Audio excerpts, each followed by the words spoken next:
여러분들에게 오늘 좋은 얘기, 궁금한 얘기 알려드리려고 제가 이렇게 왔는데 여기 많이 오셨어요. 안녕하세요. 많이 오셨어요. 무엇이 궁금했는지 제가 촬영 전에 이분들을 잠깐 면담을 했는데 유튜브에서 듣는 것도 알겠지만 직접 궁금한 게 있다고 해서 이렇게 오셨대요. 이제 얼굴을 보면서 직접 궁금하고 알고 싶고 그래서 이렇게 궁금한 거 있어서 많이 적어 오셨네요. 많이 적어 오셨네요. 예. 자, 이제 여러분들이 이제 이민여 새해가 다가오니까 궁금한 게 많을 거예요. 많을 거고, 맞아요. 유튜브에서 잠깐 듣는 거랑 또 점사로 또 듣는데 또 어머니들 특징이, 아, 맞다. 이거 못 물어봤다. 그죠? 매일 그러죠? 돌아서서, 아, 이거 물어봤어야 되는데. 그래서 어머니들이 대표로 오셨나 봐요.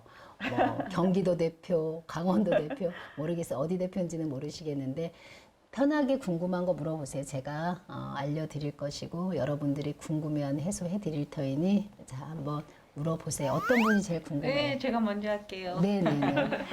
아니, 저는 네. 이제 제사를 매일 모시잖아요. 1년에 한 두세 번씩이요. 근데 저희 큰형님이 제사 모시는 거를 엄청 싫어하세요. 그래갖고 이제 큰형님이 이 방송 보면 어쩌려고.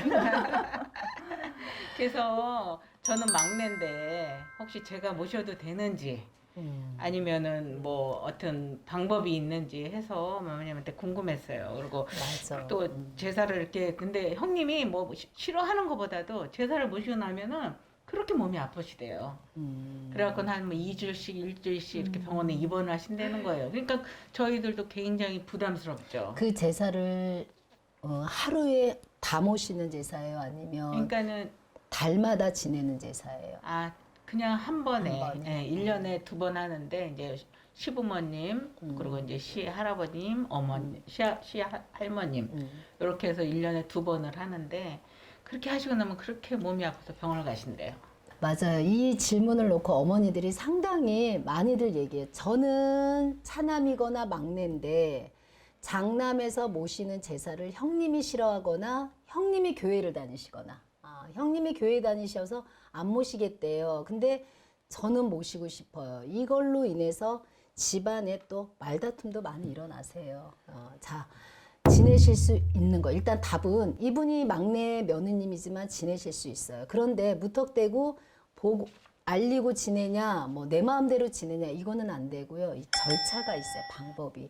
자, 일단은 형님하고 일단 상의를 하셔야 돼요. 형님, 제가 지내겠습니다 하고 상의를 하시고 만약에 형님네가 안 지내 집이면 편하겠죠. 내 의미대로 지내면 되는데 그러면 형님하고 먼저 형님이 몸이 아프시거나 형님이 이렇게 제사를 힘들어 하시니 막내인 저희가 지내겠습니다 라고 해서 그 대화가 잘 되면 어떻게 하시냐면 여러분 제삿날이 예를 들어서 음력으로 11월 뭐 10일이라고 할게요. 11월 10일이면 일주일 전에 쌀을 먼저 여러분들이 사세요. 쌀을 사서 이런 큰 냄비에다가 부으세요. 쌀을 다. 그리고 제사 지내실 분 위패를 쓰세요. 뭐 증조 할아버지, 증조 할머니, 증조 작은 할머니 이렇게 어디 성인지 제가 예를 들어서 청주 한씨면 청주 한씨의 증조 할머니, 할아버지 하나하나 한 분 한 분 이렇게 쓰셔서 쌀 위에 올리세요.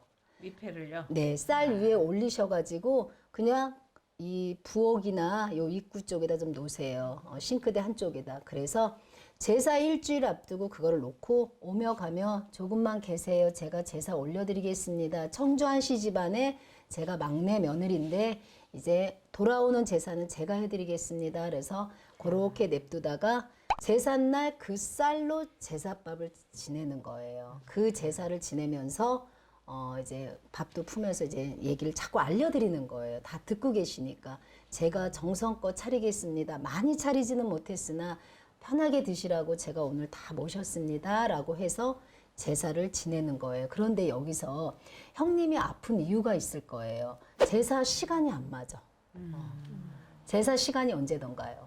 그러니까 뭐 여기저기서 오고 또 제사 지내고 또 빨리빨리 가야 되니까 한 9시에서 10시 사이에 그냥 지내요. 자, 제사를 9시에 10시에 지내고 저희 편할 대로 이렇게 하다 보니 자, 조상님들은 이제 제삿날이라고 단체로 손잡고 다 오세요. 이제 한날 요즘은 각자 이렇게 달에 제사를 안 지내고 하루에 목을 잡아서 지낸단 말이에요. 그러나 목을 잡을 때도 여러분 하나 알으셔야 돼요. 할머니 제삿날에는, 여자 제삿날에는 목을 잡을 수가 없어요. 제일 어른 제삿날. 그런데 여기서 또 그래요. 어른 제사는 할아버지인지는 알겠는데 이분 제삿날은 몰라요. 그냥 시아버지 제삿날만 알아요. 이렇게 또 물어보세요.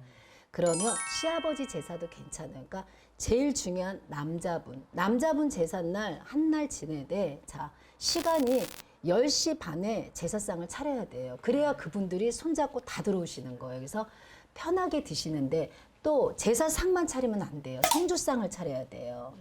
그 집에 왜 막내 며느님이기 때문에 그 집안에서 과연 허락을 해줘야 된단 말이에요. 그래서 성주상을 차리고 또 혼자 오시는 게 아니라 또 동네 사람들 다 손잡고 오시니까 뒤에다가 뒷전상이라 해서 음식 조금씩 모아서, 아파트니까 현관문 조금만 열으시고 그 뒤에다 놓고 제사를 그렇게 해서 10시 반에서부터 이제 11시부터 이제 절을 해야죠. 11시부터 제사상을 들어가는 거예요. 그렇게 지내야만 제사 지내신 분도 머리가 안 아프고 몸살이 안 나고 그리고 마음이 중요해요. 이렇게 지금 이분은 손수 나서서 지내겠다는 거잖아요. 저희 형님이 아프다 하니 제가 지내고 싶습니다.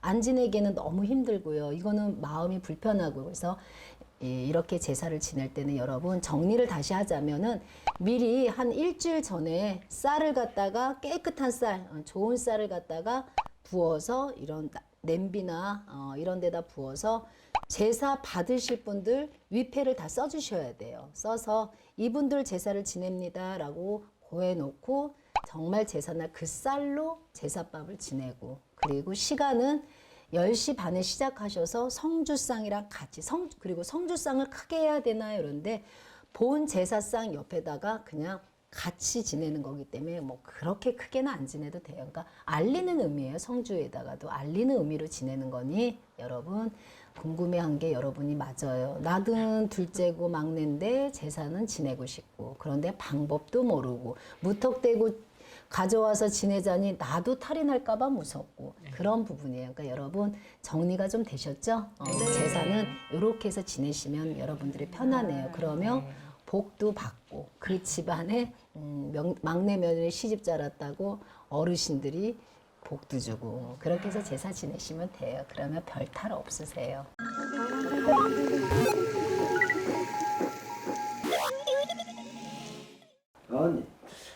부모님만 제사를 지내도 복을 받을 수 있을까요? 부모님만 제사를 지내서 복을 받을 수 있다. 자, 여러분 누구까지 제사를 지내야 복을 받을까요? 여러분들은 많이들 궁금해하세요. 그래서 자신 있게 얘기해요.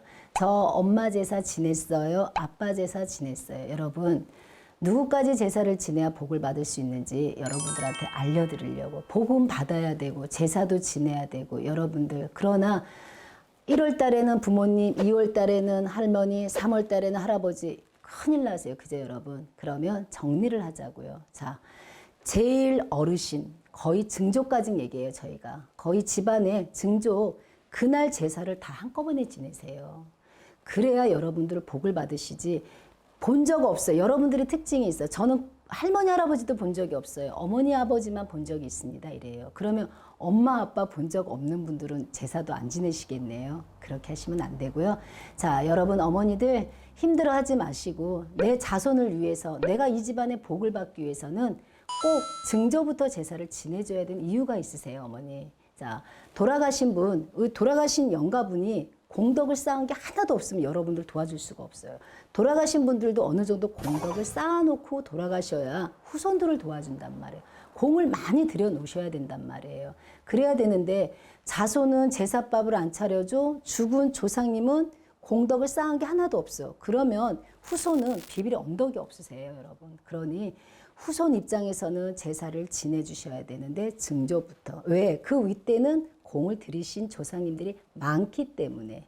저희 엄마는 성당을 다녔고 교회를 다녀서 이렇게 기도한 적이 한 번도 없어요. 조상님한테 기도한 적이 없어요. 그러나 여러분 그분이 없으면 그 윗대분이 공을 들여놓은 게 있기 때문에 그분한테 받기 위해서는 제사를 윗대부터 지내주시는 거예요. 윗 어른이 드셔야 밑에 부모님이 드실 수 있단 말이에요. 그러니 여러분, 내가 복을 받기 위해서는 제사를 지낼 때 윗조상부터 해 주셔야 되고, 윗조상들은 다 닦아놓은 공이 있단 말이에요. 그 닦아놓은 공으로 인해서 여러분들이 복을 받을 수가 있어요. 그러면 저희 뿌리가 어디에 조상님이에요. 조상님이 제사를 딱 받으시면 어떤 일이 있어요? 좋은 꿈을 선몽을 해주죠. 아니면 급한 일이 있으면 교통사고가 날 일이 있거나 이 집안에 우환이 막 들어올 일이 있으면 꿈으로 일러주는 거예요. 그분들은 드셔서 받아 드셨기 때문에 꿈으로 알려주는 거예요. 그래서 여러분, 요즘은 부모님만 지내고 윗대를 안 지내다 보니 부모님은 공을 들여놓은 게 없으시단 말이에요. 그러니까 집안에서 무슨 일이 일어나냐. 제일 여러분들이 힘들어하는 게 있어요. 이유 없는 병. 이유 없이 병이 나고, 자손이 방에서 갇혀서 안 나오고, 내 자손이 서울대를 가는 과정에서 그만두고 엉뚱한 길로 가버려요. 갑자기 작가가 되겠다는 둥, 뭐 의사가 되다가 엉뚱한 길로 가버리는 게, 그게 바로 여러분들이 조상떡을 못 보고 있는 거예요. 여러분들 가끔 그러죠. 나 죽다 살아났어요. 나 죽을 뻔했어요. 이거 다 그런데 이렇게 살아났어요. 다 조상님 덕이에요. 그러나 그 조상님이라는 거는 우리 엄마, 아빠, 내 부모님만 해당되는 게 아니라 증조부터 해당되는 거예요, 여러분. 그러니 증조부터 제사를 지내주세요. 그러나 1월 달에 엄마, 2월 달에 아빠, 3월 달에 할머니, 이렇게 제사 지내시면 여러분, 요즘은 남자분들 쫓겨나요. 그렇게 제사 지내는 어머니들 없으세요. 그러니 뭐 집집마다 물론 틀려요. 풍습이 틀리고 집집마다 예법이 다 틀리지만, 그래도 한 번은 지내고 싶은데 기왕이며 복을 받고 싶습니다 하는 분들 때문에 알려드리는 거예요. 그럴 때는 제일 어르신 제삿날, 그날 지내시고, 만약에 날짜를 몰라요 그러시면 아빠 제삿날 다 같이 식사를 차려드리세요. 증조 할아버지 할머니, 할아버지 할머니, 그 다음에 뭐 또 누구야, 돌아가신 분들을 다 같이 드세요 그날. 그래서 작은 아버지가 있으면 작은 아버지도 넣어주셔도 되고, 이렇게 해서 조상님들 제사를 한꺼번에 이렇게 지내시는 게 차라리 여러분들한테는 복을 받는 일이에요. 엄마 아빠 두 분만 딱 지내버리면 여러분, 위에서는 복을 내려주는데 받을 수가 없어요. 그러니까 오늘의 여러분들이 하나 알아야 될 거, 저렇게 자신 있게 엄마 제사 지냈습니다, 아빠 제사 지냈습니다, 복이 오나요? 라고 물어보는데, 제사는 어디까지 지내냐가 중요하죠, 여러분. 제사를 지낸 것도 중요하지만 누구부터 제사를 지내야 되면 누구까지 지내야 되는지 여러분들이 복을 받는 거예요. 그래서 돌아가신 분들이 너무 공덕을 닦아놓은 게 없으면 복이 내려가지 않으세요, 여러분. 그러니 누군가가 분명히 닦아놓으신 분들이 있을 거란 말이에요. 기도를 많이 하시고 그저 그냥 산을 놓고 빌고 많은 게 공을 들이신 분들 때문이라도 여러분들 꼭 제사는 위에서부터 지내주세요. 한꺼번에라도. 그렇게 하시면 여러분, 꿈으로 안 좋은 건 막아주고, 꿈으로 선몽을 주고, 이유 없이 집안에 안 좋은 병으로 여러분들이 고통받는 거 벗어날 수 있습니다. 이렇게 간단하게 여러분들이 집안에 복을 받을 수 있는 거, 제사로 인해서 이렇게 알려드리니 절대 부모님 제사만 지내지 마시고 거기에 공깃밥 몇 그릇 더 얹으셔가지고 조상님들 제사를 한꺼번에 지내주시면 여러분들한테 복이 들어간다는 거 오늘 이렇게 일러드렸습니다.